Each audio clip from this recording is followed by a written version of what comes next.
Fala galera, beleza? Professor Rodolfo Gracioli aqui com vocês, mais uma dica aqui no nosso canal do YouTube. Dica muito importante para as próximas provas que virão. É certo que a gente tem recebido um bombardeio de informações sobre a pandemia.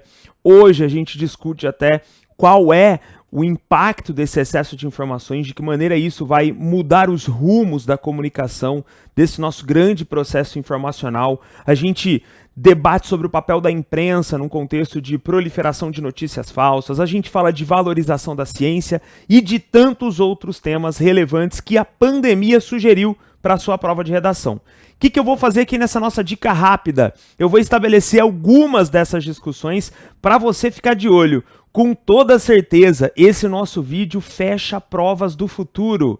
Nos próximos meses, eu vou receber mensagem dos alunos falando: professor, de fato, a banca não cobrou necessariamente a pandemia, mas ela trouxe um debate que foi impulsionado pela pandemia. Se liga aqui comigo, então, nesses temas de redação em tempos de Covid-19.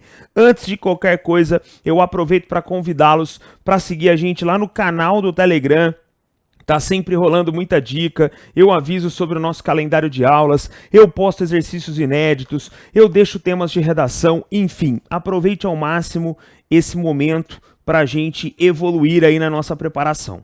Bom, galera, o tema central aqui é o Covid-19, é a pandemia, é o que tem sido pauta de todos os noticiários. Pensando na pandemia, eu já vou aqui, metalinguisticamente falando, já vou trazer aquilo que eu acabei de apontar para vocês. Hoje a gente discute sobre o excesso de informações, já que para muitos isso causa mais ansiedade.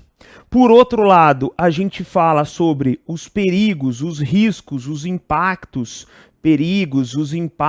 os efeitos. Lembra que as bancas gostam dessas palavrinhas das fake news.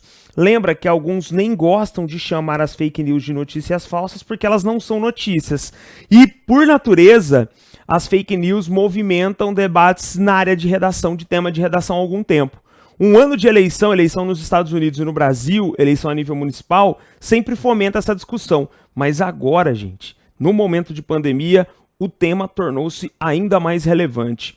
O Google anunciou aí que cancela, que bloqueia 18 mil conteúdos, 18 mil e-mails por dia com informações maliciosas. Perfeito, grava essa então. Nessa mesma esteira, nós temos hoje uma valorização do jornalismo.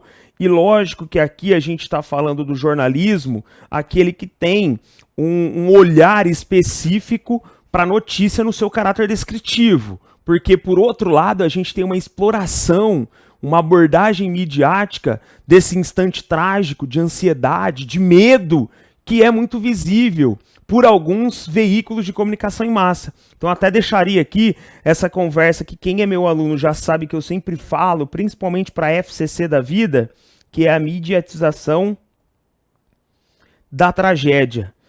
Um tanto quanto banalizada essa tragédia hoje, tragédia. Outro ponto importante para a gente pensar se dá aqui no âmbito ainda da valorização, como algumas categorias passaram a ser muito bem vistas. Valorização, primeiro, do professores, diante do desafio da suspensão de aulas.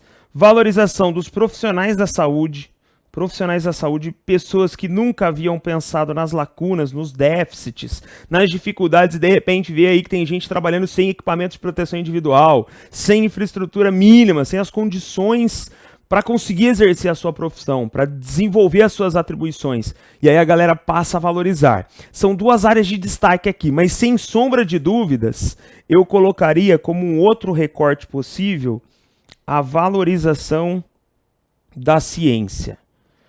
Principalmente porque o que a gente discute hoje é um cenário de desvalorização, é um ambiente de desvalorização. A gente fala hoje de negação da ciência, os fatos sendo questionados. E a gente poderia até levar aqui essa discussão do Covid-19 para um debate que no Brasil, o Brasil conseguiu fazer a pandemia se tornar um tema político. Uma polarização também nesse instante. Polarização essa que já deixa os seus lapsos nefastos para o convívio social. E agora, mais uma vez, quarenteners versus cloroquiners. Só para você entender. E um desgaste entre governo federal, estadual, governos municipais, enfim. Tudo tratado diante de um cenário de pandemia, o que é extremamente grave. A gente não pode deixar aqui outras áreas do conhecimento em destaque. Se eu for na educação, eu tenho uma abordagem sobre educação domiciliar em alto, homeschooling. Tenho outro debate sobre o ensino à distância. Esse até talvez mais polêmico. Seria uma forma de democratização ou seria uma forma de sucateamento do ensino? Já que nós sabemos que muitas crianças não têm as mínimas condições de acessar a internet para assistir uma videoaula, enquanto outras têm plataformas com inteligência artificial com todos os recursos para isso. A Unesco anunciou que mais de 800 milhões de crianças no mundo não têm computador em casa. Metade daquelas que estão no momento de distanciamento social, de restrição com as aulas suspensas. Então a gente está falando de um tema extremamente delicado. Lembra que EAD já é uma pauta sólida no ensino superior, dada ali as restrições para cursos laboratoriais, né, cursos de medicina, etc. Mas agora, num caráter emergencial, o MEC reconheceu essa possibilidade para o ensino fundamental e para o ensino médio. Isso que cria um alerta um pouco maior. Lembrando que na reforma do ensino médio já havia uma previsão de uma parcela de aulas serem disponibilizadas na modalidade virtual. Tudo bem? Grava aqui então esses dois recortes dentro da área da educação. Galera, se a gente vai explorando mais, nós vamos além aqui, ó. A gente pode falar ainda nos impactos econômicos, é óbvio, os impactos econômicos do Covid para os diferentes setores. E aqui a gente falaria de um mundo que aparentemente se desglobaliza, mas precisa de uma união. A gente pode pensar aqui numa outra possibilidade, que é o cessar-fogo sugerido pela ONU, Papa Francisco falando disso, ou seja, a pacificação num contexto de atrito na saúde, uma pandemia de proporções aí assustadoras. A gente pode até pegar essa parte da negação da ciência aqui, ó, e levar para um debate sobre a negação do próprio coronavírus. O negacionismo que já está na perspectiva científica, já está na leitura histórica, já está em tantas partes e aparece também aqui dentro desse debate. Tudo bem? Seguindo aqui, indo para uma aresta mais subjetiva, e lembra assim, tem bancas que gostam dessa subjetividade, e isso tem se repetido por diferentes bancas. Aí a gente cai lá numa situação que é de se comemorar, diga-se de passagem.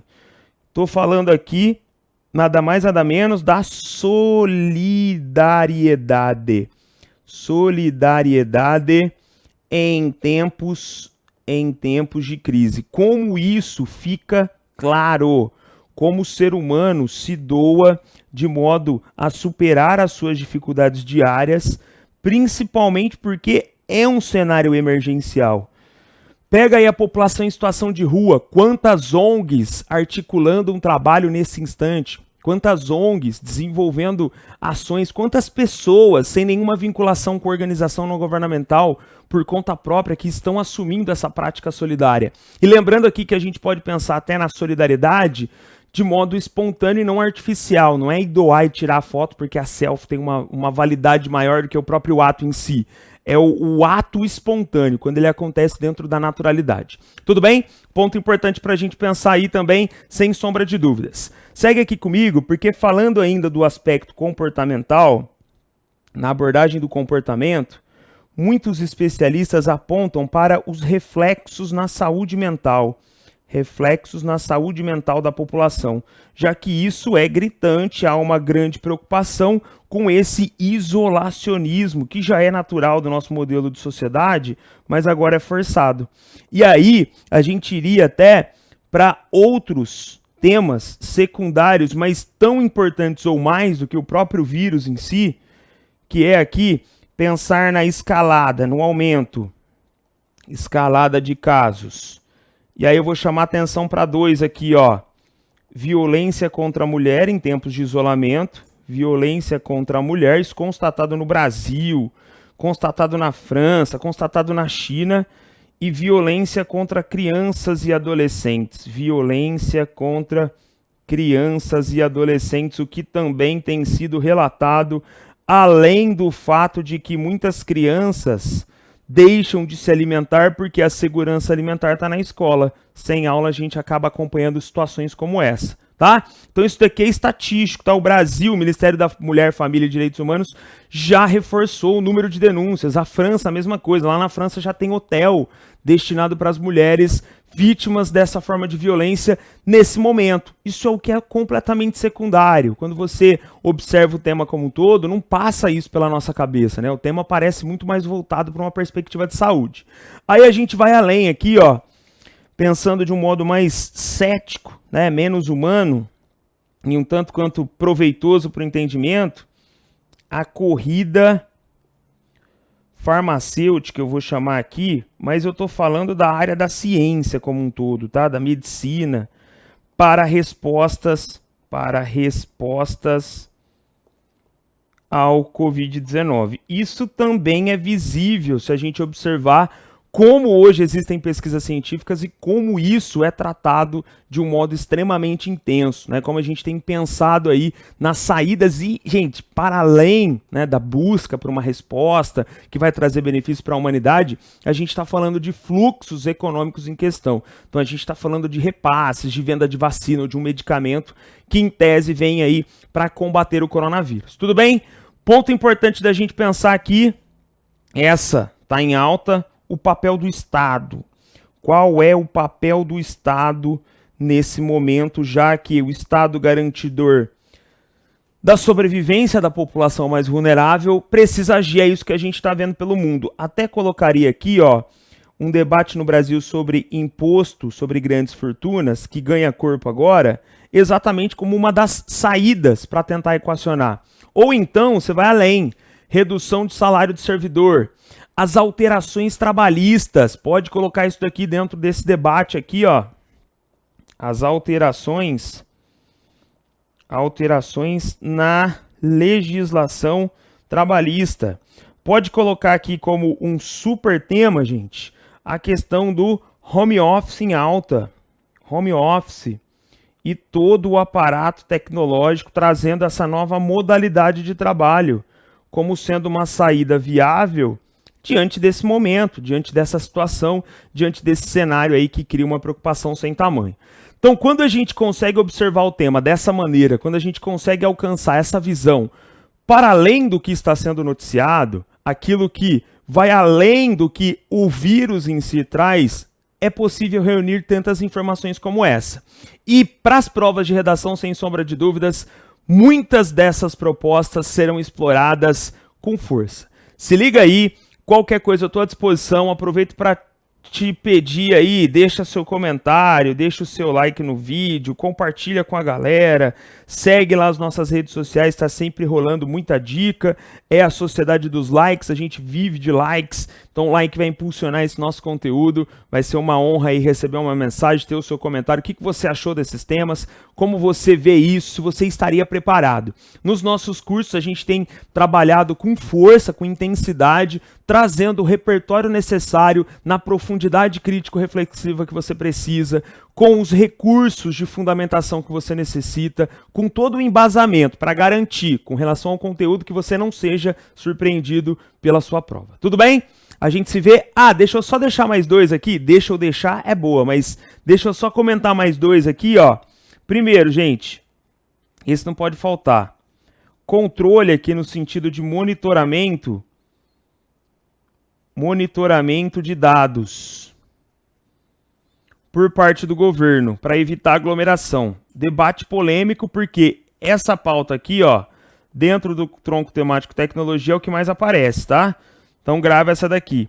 E outro debate, as punições, isso aqui seria talvez até como tema mais polêmico, as punições para descumprimento de regras de quarentena. Cara, isso no mundo muda muito, né? Multa, que é o mais comum. Tem país aí que trouxe até indivíduos amarrados, salvo engano, Equador, cara. No Equador aconteceu isso. Temos países que ameaçaram prisão, temos países que criminalizaram a disseminação de notícias falsas. Então, só para você entender que provavelmente esses temas, eles apareçam dentro daquele tipo, que é o típico tema polêmico. Assim como pode ser o EAD, assim como pode ser o educação domiciliar e etc. Tudo bem? Agora sim, sigam em paz, força nos estudos, estou à disposição, completamente à disposição aqui para auxiliá-los nessa jornada, nesse caminho para preparação para a sua prova. Valeu, até a próxima dica.